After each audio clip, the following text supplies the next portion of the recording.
Sehari-harinya hidup kita dipenuhi dengan aktivitas seperti bekerja dan lain-lain. Tetapi, pada satu titik, kita pasti pernah merasa lelah. Namun, pernahkah kalian merasa sangat lelah sampai rasanya tidak lagi memiliki minat dan motivasi untuk melakukan aktivitas pekerjaan atau sekolah? Jika jawabannya iya, mungkin saja kalian mengalami yang dinamakan burnout. Sebenarnya apa sih yang dimaksud dengan burnout? Dan bagaimana burnout itu bisa terjadi? Untuk menjawab semua pertanyaan tersebut, mari kita simak dalam video ini. Burnout banyak dialami oleh pekerja kantoran karena dikaitkan dengan beban yang berat dan banyaknya aktivitas pekerjaan. Burnout adalah keadaan kelelahan emosional, fisik, dan mental yang disebabkan oleh stres berlebih dan berkepanjangan. Saat stres berlanjut, kita mulai kehilangan minat dan motivasi untuk bekerja atau kuliah, sehingga mengurangi produktivitas dan menguras energi, membuat kita merasa putus asa, sinis, dan kesal. Lalu, apa sebenarnya yang membuat kita dapat merasakan burnout? Secara garis besar, burnout dapat terjadi karena 1. Menghabiskan terlalu banyak waktu untuk bekerja atau belajar, sampai tidak punya waktu untuk beristirahat dan bersosialisasi. 2. Merasa tidak memiliki kontrol akan pekerjaan atau kegiatan pembelajaran. 3.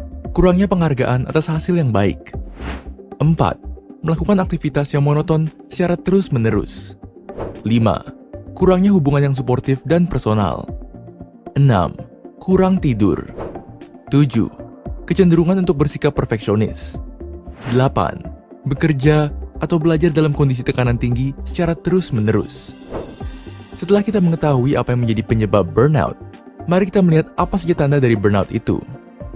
1. Merasa sangat lelah dan tidak bertenaga setiap saat. 2. Sering merasa sakit kepala dan pegal. 3. Perubahan pola makan dan tidur. 4. Kehilangan motivasi untuk melakukan apapun. 5. Menghindari tanggung jawab dan terus menunda pekerjaan. 6. Lebih sensitif. Pertanyaan penting yang perlu kita tanyakan kemudian adalah, bagaimana kita bisa mengatasi burnout? Hal pertama yang dapat kita lakukan adalah mencari dukungan dari orang terdekat. Kontak sosial adalah salah satu cara terbaik untuk mengurangi stres. Berbicara dengan pendengar yang baik mampu mengurangi beban yang terasa berat. Langkah selanjutnya yang dapat diambil adalah melakukan reframing atau mengubah cara pikir kita. Jika pekerjaan atau perkuliahan terasa sangat berat dan tidak menyenangkan, coba ganti fokus kita ke bagian lain yang menyenangkan dari hal tersebut, seperti efek positif dari pekerjaan yang kita lakukan. Burnout juga bisa disebabkan oleh kurangnya istirahat dan waktu untuk bersenang-senang. Jika demikian, mungkin ini saatnya untuk kita healing. Untuk pecinta traveling, ini saatnya untuk mengambil waktu santai di weekend, hanya untuk sekedar main keluar kota. Tapi jangan khawatir, healing tidak perlu selalu dengan traveling. Healing bisa sesederhana melakukan hobi atau berolahraga.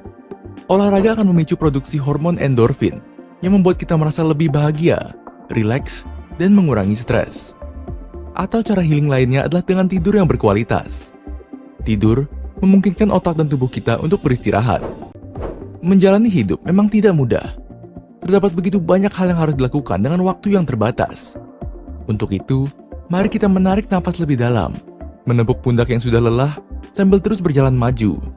Dan ingat bahwa sesekali kita butuh istirahat dan bersenang-senang untuk dapat segar kembali menjalani hari. Sekian video kali ini.